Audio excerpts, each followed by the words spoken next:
दोस्तों इस बार कई लोगों के मन में ये कंफ्यूजन चल रहा है कि आखिर चैत्र नवरात्रि के अष्टमी कब है, 8 या 9 अप्रैल को, यानी कि दुर्गाष्टमी कब है और दुर्गाष्टमी का शुभ मुहूर्त क्या रहेगा, पूजा का शुभ समय क्या रहेगा, पूजा विधि क्या रहेगी। दुर्गाष्टमी के दिन माँ दुर्गा की पूजा की जाती है। आइए जानते हैं चैत्र नवरात्रि की दुर्गाष्टमी के बारे में कुछ महत्वपूर्ण जानकारियाँ। तो सबसे पहले तो मैं आपको बता दूं दोस्तों, चैत्र माह के शुक्ल पक्ष की अष्टमी तिथि को दुर्गाष्टमी या महाअष्टमी का व्रत भी रखा जाता है। माताएं बहनें खास करके व्रत रखती हैं और इस दिन माँ दुर्गा के महागौरी स्वरूप की आराधना की जाती है। ये माँ दुर्गा के 9 ही रूपों में से सबसे बड़े रूप में से एक है। इस साल चैत्र शुक्ल पक्ष की अष्टमी तिथि 8 अप्रैल को रात 11:05 पर शुरू होगी, जो कि 9 अप्रैल को यानी कि शनिवार के दिन देर रात 1:23 तक रहेगी। उदया तिथि के मुताबिक दुर्गाष्टमी व्रत 9 अप्रैल को रखा जाएगा। जो लोग 9 दिन तक नवरात्रि व्रत नहीं रखते हैं वे पहले दिन और दुर्गाष्टमी के दिन तो जरूर व्रत रखते हैं। जिनके यहाँ पर दुर्गाष्टमी पर कन्या पूजन होता है उनको तो ये विधि पूर्वक कन्या पूजन करना चाहिए और व्रत भी करना चाहिए। और जिनके यहाँ नवरात्रि का हवन होता है वे इस दिन विधि विधान से नवरात्रि का हवन भी कर लेते हैं। हवन करने से घर में सकारात्मकता एवं शुद्धता बढ़ती है। आइए दोस्तों जानते हैं कि दुर्गाष्टमी के शुभ मुहूर्त क्या रहेंगे, योग और महत्व के बारे में। इस बार दुर्गाष्टमी सुकर्मा योग में है। दुर्गाष्टमी के दिन सुकर्मा योग दिन में 11:25 से शुरू हो रहा,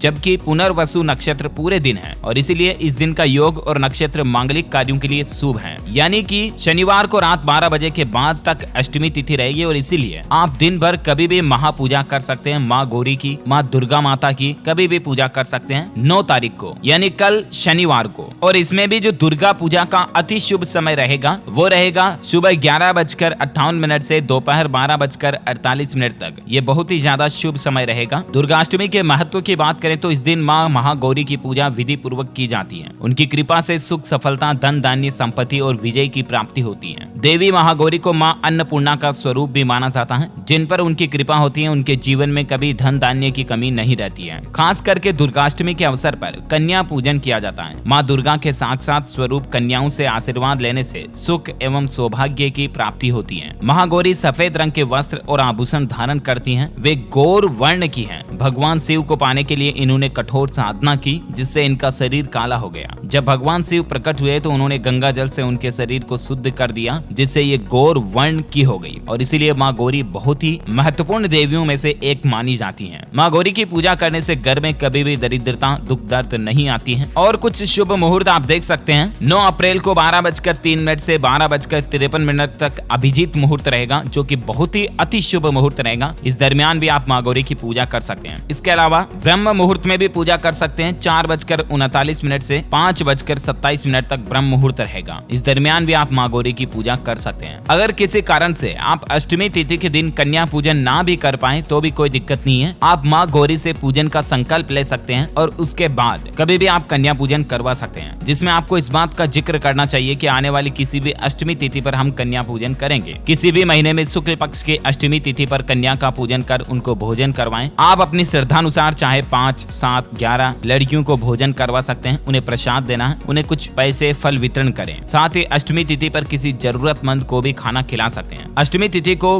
विविध प्रकार से माँ शक्ति की भी पूजा करनी चाहिए। आपको इस दिन देवी के शस्त्रों की पूजा करनी चाहिए। इस तिथि पर विविध प्रकार से पूजा की जाती है। विशेष आहुतियों के साथ देवी की प्रसन्नता के लिए हवन भी करवा सकते हैं। अष्टमी तिथि को जया तिथि भी है। ज्योतिष में अष्टमी तिथि को बलवती व्याधिनाशक तिथि भी कहा जाता है, क्योंकि इसके देवता शिव जी हैं और इसीलिए इसे जया तिथि भी कहा जाता है। नाम के अनुसार इस तिथि में किए गए कामों में जीत मिलती है। इस तिथि में किए गए काम हमेशा पूरे होते हैं। अष्टमी तिथि में वे काम करने चाहिए जिसमें आप जीत प्राप्त करना चाहते हैं, विजय पाना चाहते हैं। और स्पेशली शनिवार को अष्टमी तिथि होना और भी ज्यादा शुभ माना जाता है। वहीं श्री कृष्ण का जन्म भी अष्टमी तिथि पर ही हुआ था, इसीलिए अष्टमी तिथि और भी ज्यादा महत्वपूर्ण है। और दोस्तों अष्टमी के बाद फिर रामनवमी 10 अप्रैल को मनाई जाएगी। और दोस्तों इस बार रामनवमी के दिन त्रिवेणी संयोग बन रहा और इसीलिए इस योग में आप मकान, वाहन ये खरीदते हैं तो बहुत ही शुभ होगा। नवरात्रि का समापन भी नवमी के दिन ही होता है और इसीलिए इस दिन देश भर में रामनवमी का पर्व भी मनाया जाता है। है। प्रभु श्री राम की जोरों शोरों से पूजा की जाती है। इस बार रामनवमी पर पुष्य योग, सर्वार्थ सिद्धि योग, रवि योग का त्रिवेणी संयोग बन रहा है और ये त्रिवेणी संयोग यानी कि 3 संयोग एक साथ बनना अति शुभ माना जाता है। इस दिन अगर आप मकान, वाहन, घर खरीदते हैं तो ये भी आपके लिए अच्छा होगा। ज्योतिष शास्त्र के मुताबिक किसी भी विशेष कार्यों को शुरू करने से पहले सूर्य देव की असीम कृपा पाने के लिए भी ये दिन बहुत ही उत्तम माना जाता है। पौराणिक कथा के अनुसार श्री राम का जन्म त्रेता युग में हुआ था और उस समय चैत्र शुक्ल नवमी को पुनर्वसु नक्षत्र में कर्क लग्न का उदय था और 5 ग्रह मंगल, शुक्र, सूर्य, शनि और बृहस्पति उच्च स्थान पर विद्यमान थे और इसीलिए रामनवमी बहुत महत्वपूर्ण होती है। रामनवमी की तिथि का आरंभ 10 अप्रैल रविवार को 1:23 पर रात से ही हो जाएगा और चैत्र शुक्ल नवमी तिथि का समापन 11 अप्रैल सोमवार को 3:15 रात के समय में खत्म होगा। चैत्र शुक्ल की नवमी के दिन अयोध्या में राम जन्मोत्सव मनाया जाता है। इस दिन राम जी के छोटे भाइयों भरत, शत्रुघ्न, लक्ष्मण इनका भी जन्मोत्सव धूमधाम से मनाया जाता है। इस दिन भी कई लोग व्रत रखते हैं, पूजा अर्चना करते हैं और भगवान श्री राम की उपासना करते हैं। श्री राम के लिए भजन आदि संध्या पाठ भी रखा जाता है। इस दिन पूजा के बाद राम जी के मंत्रों का जाप भी किया जाता है। इतना ही नहीं, रामनवमी के दिन रामचरितमानस और रामायण पाठ करने का भी विधान है और ये करने से भी अति शुभ फल प्राप्त होता है। अगर आप घर पर राम जी का जन्मोत्सव मनाना चाहते हैं तो घर पर शुभ मुहूर्त में राम लला का जन्मदिन मनाएं। उनके पालने को फूल माला से सजाएं, उनके लिए वस्त्र, मुकुट आदि की व्यवस्था कर लें। शुभ मुहूर्त में राम लला का जन्मदिन मनाएं और आसपास के लोगों में प्रसाद और मिठाइयां बांटें। रामनवमी पर हवन का शुभ मुहूर्त जो रहेगा तो वो दोस्तों 10 अप्रैल को शुक्रवा योग में और धृति योग में रामनवमी रहेगी, इसीलिए आप दिन भर कभी भी रामनवमी का हवन कर सकते हैं। सबसे ज्यादा आप देख सकते हैं कि ब्रह्म मुहूर्त रहेगा 4:31 AM से 5:16 AM तक और इसमें अभिजीत मुहूर्त रहेगा 11:57 AM से 12:48 PM तक, यानी कि दोपहर के समय अभिजीत मुहूर्त रहेगा 10 तारीख को संडे रविवार को। तो ये बहुत ही अति शुभ रहेगा क्योंकि अभिजीत मुहूर्त सभी मुहूर्तों में से सर्वश्रेष्ठ मुहूर्त माना जाता है और इसीलिए इस मुहूर्त में पूजा करने से भी आपको अच्छे फल प्राप्त होंगे। ओके, तो उम्मीद है दोस्तों रामनवमी और दुर्गाष्टमी को लेकर ये कुछ महत्वपूर्ण जानकारियां आपको जानने मिली होगी। भगवान श्री राम की कृपा आपकी जिंदगी पर हमेशा बनी रहे और माँ का आशीर्वाद भी, हम सब की यही प्रार्थना और दुआ है। वीडियो को लाइक और शेयर करना और हमारे चैनल DLS न्यूज को सब्सक्राइब करके बेल आइकॉन जरूर दबा देना ताकि आपको रोजाना के ताजा अपडेट्स और काम की खबरें तुरंत आपके मोबाइल पर मिलती रहेगी। Thank you, take care, good bye, जय हिंद, जय भारत, वंदे मातरम।